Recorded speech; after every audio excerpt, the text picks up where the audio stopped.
Olá a todos, bom dia. Vamos falar um pouco sobre a epistemologia da aprendizagem.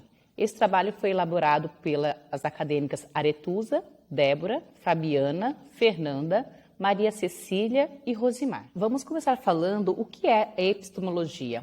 Epistemologia, ou teoria do conhecimento, é uma área da filosofia. A palavra epistemologia está dividida em duas partes. Epistemo vem do grego e significa conhecimento. Logia significa estudo. Um dos conceitos que encontramos para essa palavra epistemologia é o estudo da formação do conhecimento, a diferença entre ciência e senso comum, a validade do saber científico, dentre outras questões. É a ciência que se ocupa em entender não somente o conhecimento, mas também o que acreditamos ser verdade. O surgimento da epistemologia foi através dos filósofos pré-socráticos. No período clássico, as discussões sobre o tema começaram a ganhar forma, através de Sócrates, Aristóteles e Platão. Cada um deles criaram um método para explicar as suas ideias, prescindindo dos mitos para chegar às suas conclusões de maneira racional. A epistemologia ganhou força na Idade Moderna com as ideias do humanismo, renascimento e iluminismo. Um dos objetivos dos estudiosos foram diferenciar o senso comum da ciência.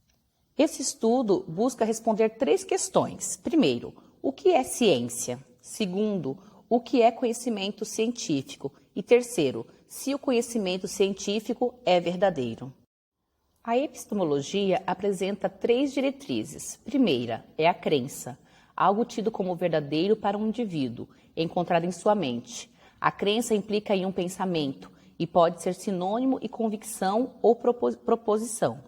Para a epistemologia, é necessário compreender as razões que levam as pessoas a possuírem determinadas crenças.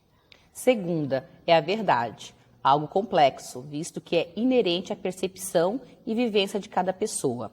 Trata-se de um sistema de valores que passa necessariamente pelo conjunto ético e moral da sociedade.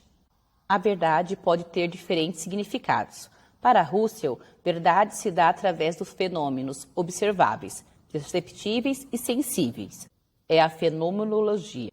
Para Sartre, a verdade está na essência do indivíduo, sendo o resultado dos valores da sociedade. Para Foucault, uma verdade precisa ser livre, não podendo estar vinculada a uma institucionalização, porque desta forma será manipulada, gerando constrangimentos e formas de conhecimento. Para Nietzsche, a verdade simplesmente não existe. A terceira diretriz é a justificativa. A justificativa, na visão da epistemologia, se constitui das razões ou provas apresentadas em apoio à verdade de uma crença ou uma afirmação. Portanto, depende do que precisa se compreender, as razões de uma crença e se tais razões têm um fundamento lógico. A epistemologia nos traz diferentes saberes, sendo eles o saber que é diferente do saber como. Exemplo, saber que 2 mais 2 é igual a 4.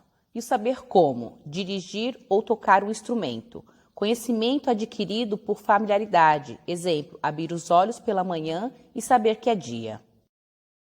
Gostaríamos de apresentar alguns objetivos da epistemologia. Primeiro, definir o conhecimento. Aqui deve-se distinguir o verdadeiro saber de uma opinião, ainda que fundamentada, sobre qualquer tema. Segundo, buscar as fontes do conhecimento, o percurso do conhecimento necessário para saber quais as fontes são confiáveis e quando podemos usá-las. Terceiro, identificar os limites do conhecimento. É necessário buscar a realidade e determinado assunto e identificar quais são os limites para conhecê-lo. Trouxemos também alguns dos principais pensadores. São eles Platão, Aristóteles, Francis Bacon, René Descartes, John Locke, David Hume, Immanuel Kant, Thomas Kuhn, Jean Piaget, Karl Popper, entre outros. Aqui apresentamos algumas teorias dos principais pensadores. O primeiro deles é Piaget. Piaget foi o principal representante da psicologia da aprendizagem. Segundo a sua teoria, denominada epistemologia genética, a partir do nascimento, os seres humanos são submetidos a uma fase de desenvolvimento cognitivo, do qual ele descreveu 4 estágios de desenvolvimento, que seria o sensório, o pré-operacional, operacional concreto e operacional formal. Piaget acreditava que a construção pelo indivíduo se dava através da ação e, portanto, o meio ambiente e os conhecimentos inatos não influenciam nesta evolução. A epistemologia platônica sustenta que o conhecimento é inato, de tal modo que a aprendizagem seria o desenvolvimento das ideias escondidas na alma, que aflorariam como resultado de um interrogatório amistoso. Conforme Platão, para se atingir o conhecimento é preciso transformar o sensível ao inteligível, libertando a alma do mundo físico, dos objetos das aparências para se abrir ao conhecimento das ideias verdadeiras, ao conhecimento da alma. Já para Karl Popper, a epistemologia é baseada no falsacionismo das ciências, sendo que para Karl, uma teoria científica somente pode ser refutada por meio da observação e da experimentação. Popper dizia que, quanto mais falseável for uma teoria, ou seja, quanto mais embasamentos oferecer para ser testada, melhor será então considerada. Para ele, qualquer teoria, por melhor que seja, será sempre provisória, pois poderá ser refutada por observações ou experimentações futuras.